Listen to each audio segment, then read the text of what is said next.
Dear students, today we are going to discuss the important aspect of the district administration in India.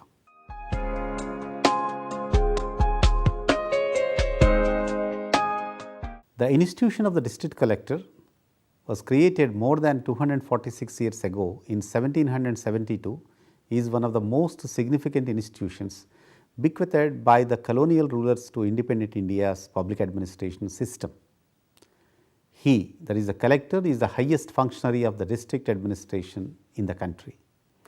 Several epithets are used to describe this institution like Annadata, captain of the team, eyes and ears of the government, or some for the common descriptions.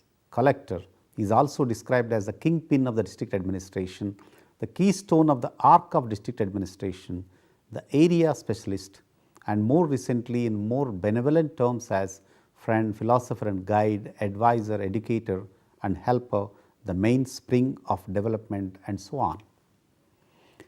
Even after independence, he continues to occupy a preeminent position at the district level and is the key functionary of the state government. Lord Wavell once stated that the English should be remembered not by this institution or that, by the ideals left behind in the form of the office of the district collector. A number of reforms and reorganizations that were effected in India's public administrative system both before and after independence did not affect the institution of collector. For example, the setting of Panchayati Raj, wherein democratic institutions were established at the district level and below, also did not reduce the importance of significance of this office. On the other hand, it added the power, role as well as the prestige to this institution.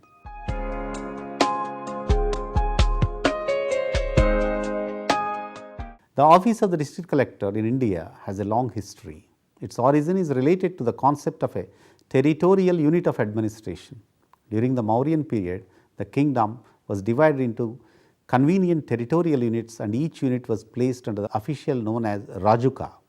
Though they were essentially revenue officers, they exercised judicial functions also. Rajukas collected land revenue, maintained roads, promoted trade and industry and carried out public works like irrigation. During the Gupta period, they were called the Vaishyapati, who were heads of Vaishyas, which are equivalent to the modern districts. The Vaishyapati was responsible for the general administration including collection of taxes and other revenues. They also commanded military force to maintain law and order in the Vaishya. The Mughal rulers followed the system and administration of Hindu kings. Under the Mughal system, the Sarkar, which is comparable to modern district, and three officers, namely Amalgaozar, Amir Jauzi and Fauzdar. The Amalgaozar was the principal revenue functionary of the Sarkar and exercised certain administrative functions like punishing the robbers and some quasi-judicial functions like settlement of disputed claims of land. However, during the Mughal period, Fauzdar enjoyed a dominant position in the district administration. Thus, we find before the advent of the British, there were always some territorial divisions and officers of the divisions were responsible for realization of land revenue. These revenue officials were generally invested with several powers and functions. It was no doubt considered a feudal form of territorial organization. The territorial gradation of administrative areas more or less remained the same notwithstanding the changes that were brought about in the system by British. The British built on the Oriental system and established the present system of field administration. The creation of a district as a unit of administration and the appointment of the district collector as head of district administration laid the foundations of stable administration in India. Granting of Diwani, that is civil administration, in Bengal, Bihar and Orissa to the East India Company in 1765 marks the beginning of the British revenue administration in India. In 1769, the company launched a scheme of English supervision over the local revenue collecting institutions. East India Company appointed covenanted servants as supervisors during 1769 to 70 in the districts of the Diwani provinces. The supervisors were expected to report produce and capacity of the lands, the amount of revenues and other taxes levied, manner of collection, etc. They were expected not only to be concerned with the revenue collection, but also to have an overall knowledge of all the factors that affected the district. But the system failed and the company decided in 1772 to take over the entire executive management of public revenues. Accordingly, Warren Hastings issued a proclamation on May 11, 1772, and the supervisors were appointed as collectors. Thus, the institution of collector was created for the first time in 1772 during the period of Warren Hastings. From then onwards, collection of revenue became the most important duty of companies' civil servants. The office of district collector thus became an important institution of the British local administration in the country. They were entrusted with the executive investigation. From then onwards, the collector's role has gone through several changes, periods of strength, neglect, etc. By the time India gained independence, the district collector had become an important functionary heading the district administration.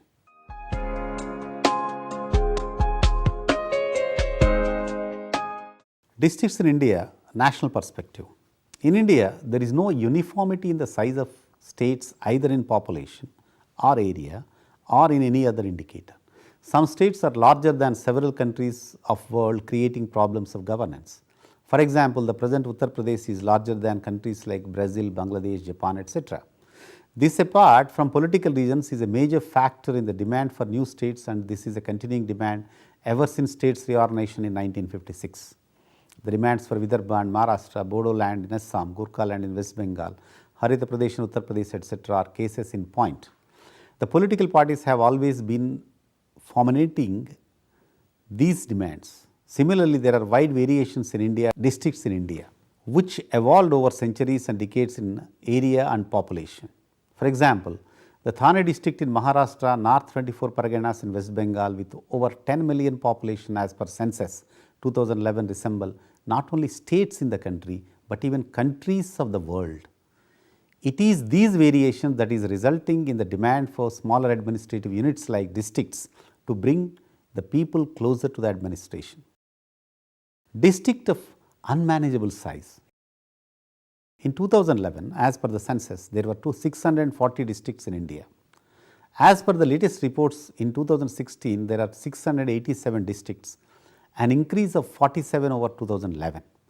Thane district in Maharashtra was the most populous district in India with 1,10,54,131 population, and the least population is Upper Dibang Valley in Arunachal Pradesh with 8,004. The second most populous districts in India was North 24 Parganas in West Bengal with 1,82,852. In 2014, the Thane district was bifurcated into Thane and Palghar, but even after bifurcation, Thane has a population of 80,70,032. After Thane's bifurcation, North 24 Pargana is the most populous district in the country. Thane district, after reorganization, has 7 talukas, and Thane taluka has a population of 37,87,036, almost double the national average. In terms of area, Kutch districts in Gujarat is the largest with 45,650 kilometers, and the smallest is the Mahe in Puducherry with 8.7 kilometers. No doubt, there have been many a change over time. As the districts are formed at different points of a time based on different consideration, there is uneven distribution of population between districts within the state across the country, and the problems become complex with population growth in some districts, particularly urban and economic. In 2011, average district population in the country was 1.9 million. In 2011, about 50% of the nation's population was concentrated only in 148 of the 640 districts. 31 new districts were formed in 2016 in Arunachal Pradesh, West Bengal and Telangana.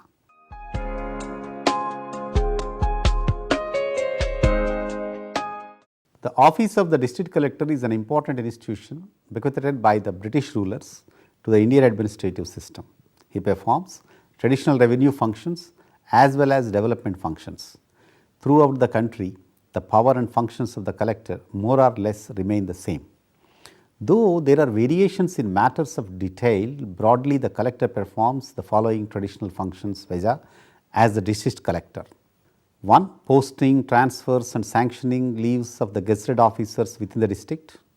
postings, transfers and leave of the Naib Tahsildars and Tahsildars, appointing the punishing authority in respect of ministerial and inferior servants of collectorate and Tahsil staff and other allied offices, dealing with pension cases of district staff, acting as a controlling, drawing and disbursing officer of the district staff, submitting annual budget estimates, preparing estimates of works in respect of revenue, buildings and responsibility for maintenance of all government buildings under the charge of the revenue department, in charge of the treasury, district stamp officer and responsible for verification of the security of government treasurer, chairman, president of various local institutions, some are members of regional transport authority, roadways advisory committees, etc., issuing tentative tour programs of ministers and VIPs, acting as a protocol officer in the district, arranging for the stay of VIPs at circuit houses or other inspection houses, compiling and submitting annual administrative report of the district, attending to the work of inquiries relating to character verifications, supervising the proper conduct of civil suits in which the state is a party, appointing government councils and panels of lawyers in district, countersigning fee bills of district government councils, making inquiries relating to the issue of certificates to homeopaths and correspondence regarding registration and enrollment, countersigning the grants in aid bills for various educational institutions, sale of excise of shops, recovery of pauper suit dues and deficit court fees under the Stamp Act, interviewing the members of the public and officials, making inquiries regarding grant of financial aid to the cadres as well as to the scholars applying for scholarships, technical education loans, etc., acting as a principal agency of government in matters of general administration in the district, looking after the interest of the government in the district, looking after the interest of the government in general, responsible for proper implementation of government orders, training junior officers, procedures and administrative works as well as in personal conduct and behavior, ensuring that public grievances against the administration in the district are properly and effectively dealt with, affecting coordination in the work of all the district level officers and presiding over the district plan implementation committee.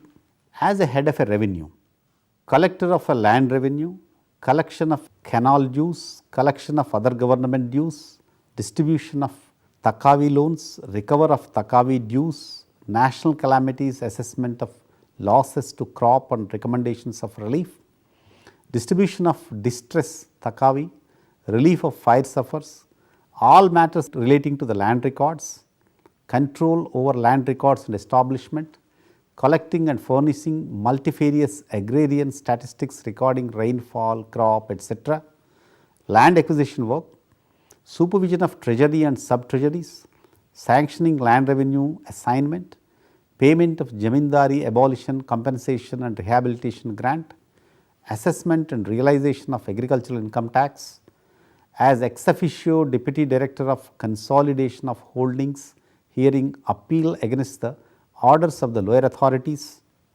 taking relief measures in case of scarcity conditions caused by natural calamities like fire, drought, flood, waterlogging, excessive rains, etc., enforcement of the Stamp Act, management of government estates, etc.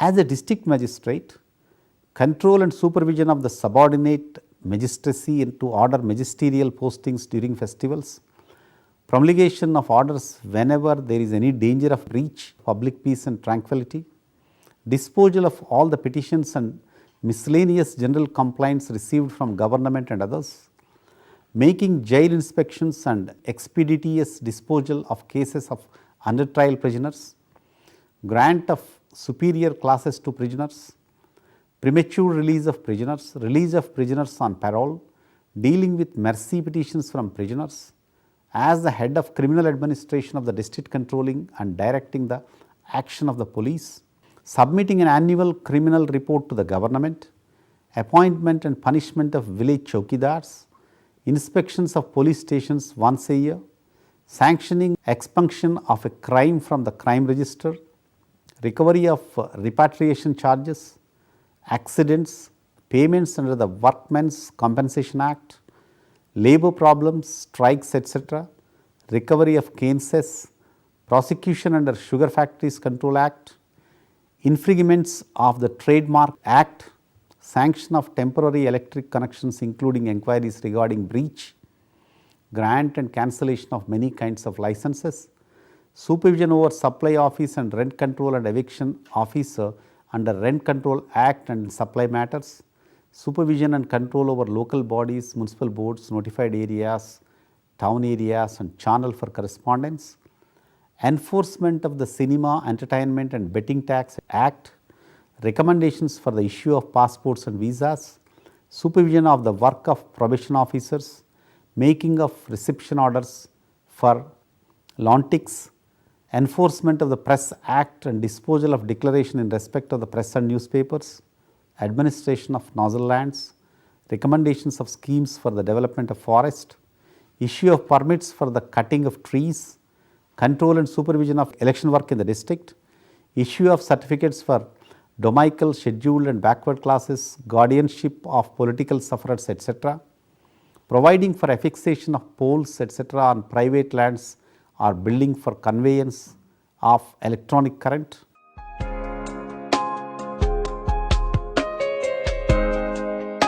The collector is the returning officer for elections to the parliamentary and Vidhan Sabha constituencies and has the responsibility of coordination of election work at the district level. As the district census officer, the collector is responsible for conduct of census operations once in 10 years. This work entails more elaborate arrangements than elections. He appoints enumerator, provides for their training and arranges timely supply of forms, etc. As the coordinator of development functions, since independence, the nature and scope of governmental functions have increased. The government is striving to achieve socio-economic justice. The realization of these twofold objectives has led the government to perform developmental functions. With the increasing activities undertaken by the government, this function of the collector has been gaining more and more importance. The prevailing practice in many states at present is to make the district collector the coordinator of developmental functions. The collector, being the final authority in the district, is in a better position to get the cooperation of all district functionaries. Therefore, he is in a better position to look after the developmental functions in the district.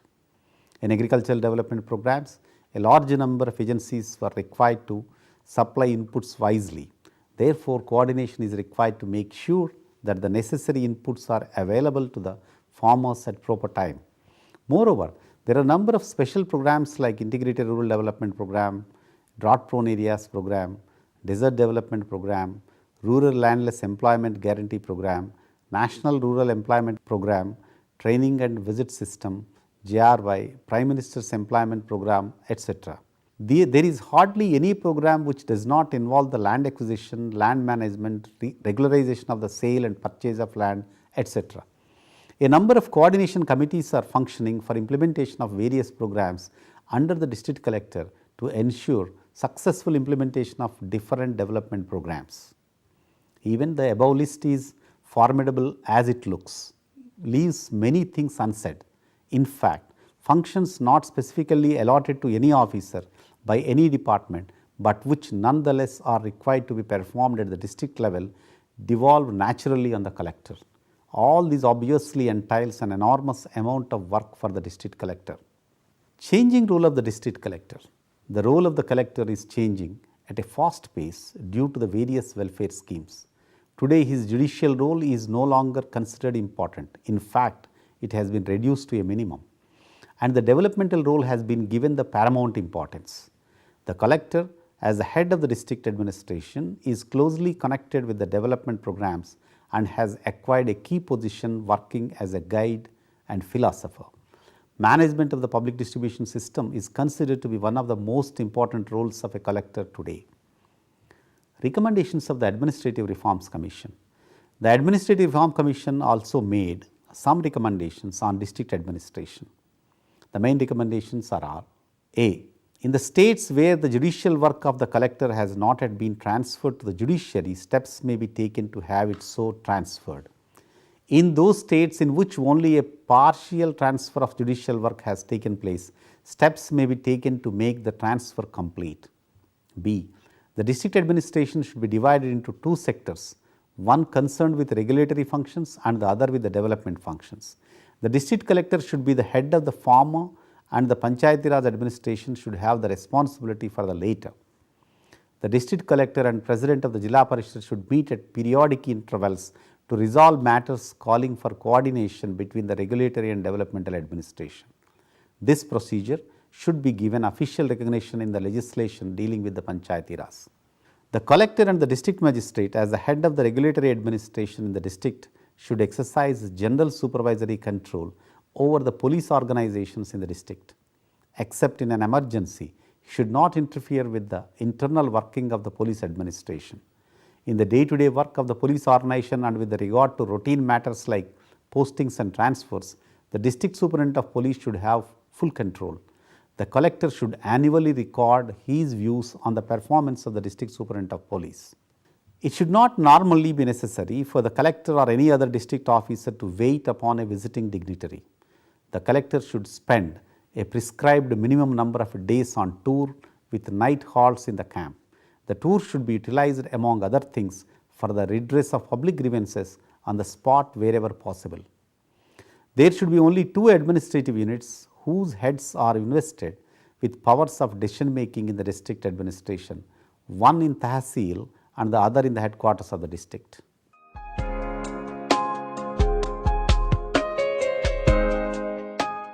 Other officers at district level. The other district level officers are the district and session judge, civil surgeon or chief medical officer, superintendent of police, executive engineer of PWD, district education officer, district food and supply officer, district social welfare officers and district development officers, etc. They are important officers of their concerned departments. All these officers have technical control and the supervision over their own departments. The district collector supervises and coordinates their work. These officers are obliged to inform the collector about their activities and report to him immediately on any serious incident which is likely to disturb law and order.